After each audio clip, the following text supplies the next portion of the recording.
역사를 보고 내가 지금까지 연구해왔던 걸 좀 발전을 시키자.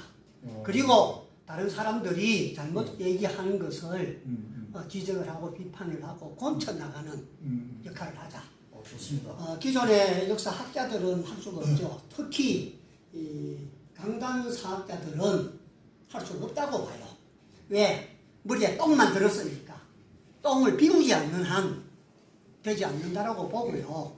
또 우리 이 제야 사학자들도 자기의 편견과 자기의 편식이 있기 때문에 제대로 종합적으로 보는 시야가 좁아요.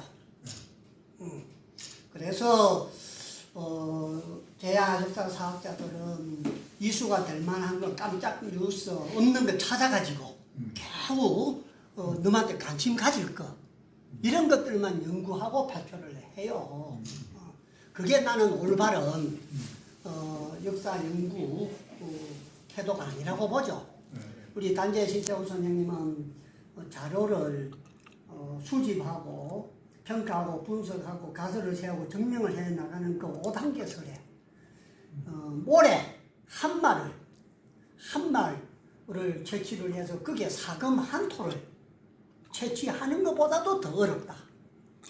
수많은 자료들과 수많은 역사서 중에 진실된 자료를 확보를 해서 검증을 해서 한다는 게 조금 어렵다라고 얘기를 했어요.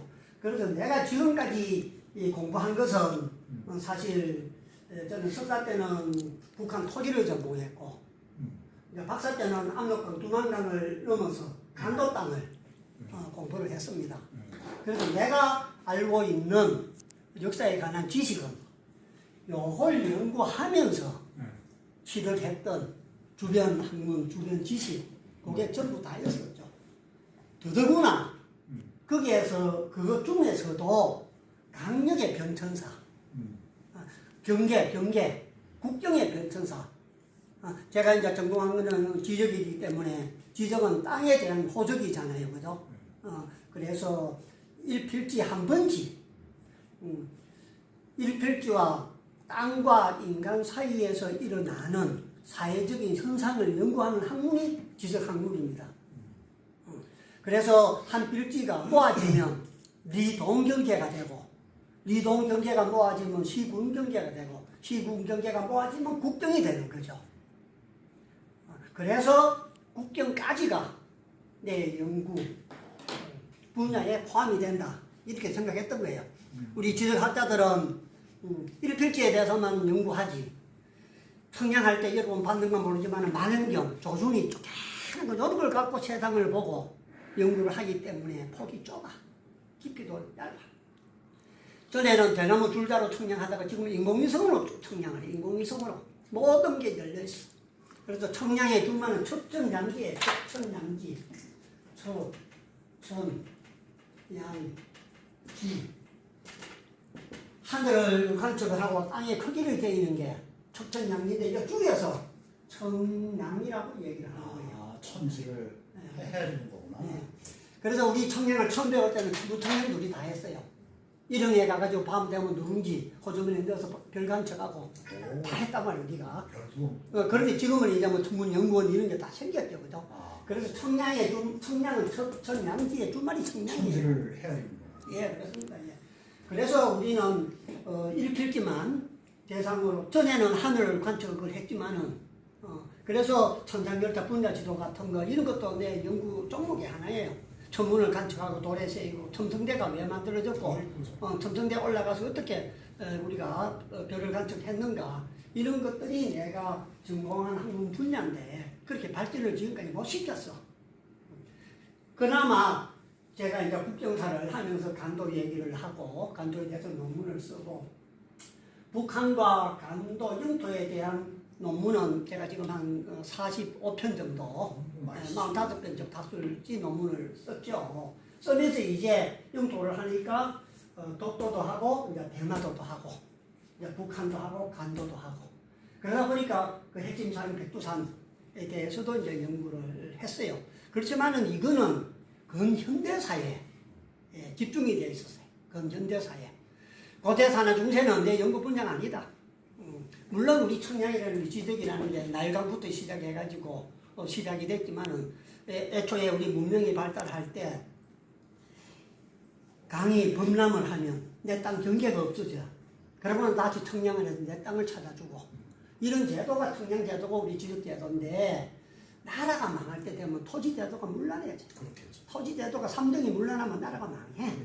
그래서 우리 이 국가의 흥망성쇠와 토지제도 청량과는 밀접한 관련을 가지고 있음에도 불구하고 우리는 날마다 청량수술을 받고 나하고 말도 박아주기 바빠서 아무것도 못했죠. 너무 바쁘셔서. 그렇죠. 말도 박느냐고.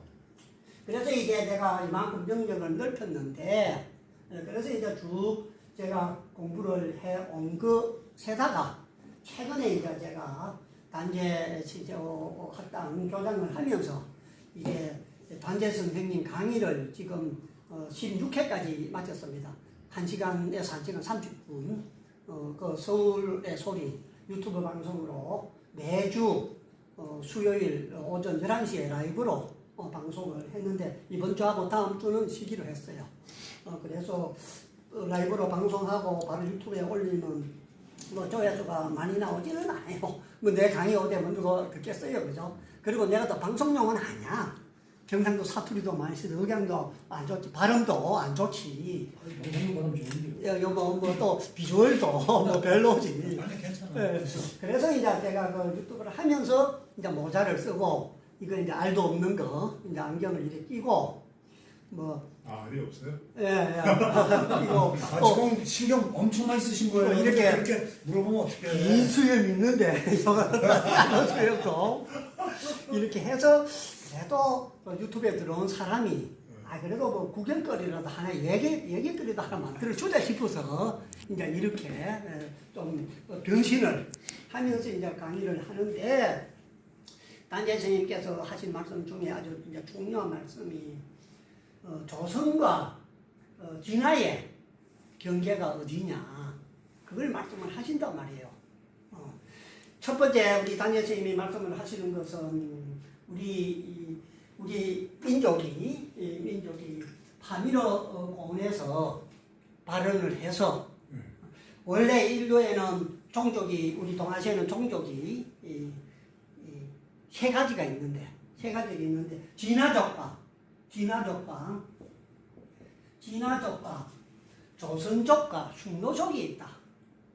진화족은 만리장성을 넘어온 적이 없고 흉노와 우리가 여기에 파미르 공원에서 발언을 해서 우리는 조선족은 그 조선족 중에 종족 중에 우리 단재 신재훈 선생님은 종족이 누구냐 주된 민족이 누구냐 따질 때 단재 선생님은 부유족으로 봅니다.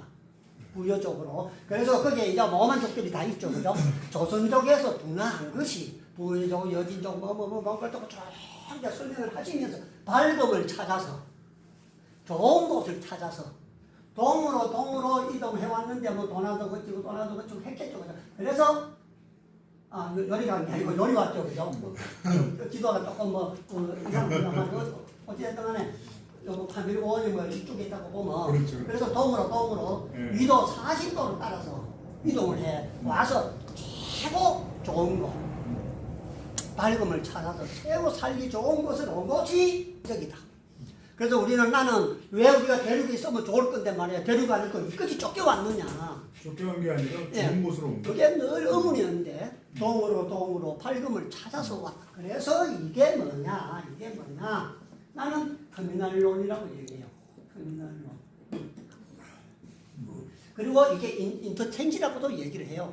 사람들은. 그래서 여기에 사람들이 많이 모이고 우리가 문화가 발전하고 융성하고 잘 살고 세계 상등 국가로 나갈 수 있는 그 대한민국이다.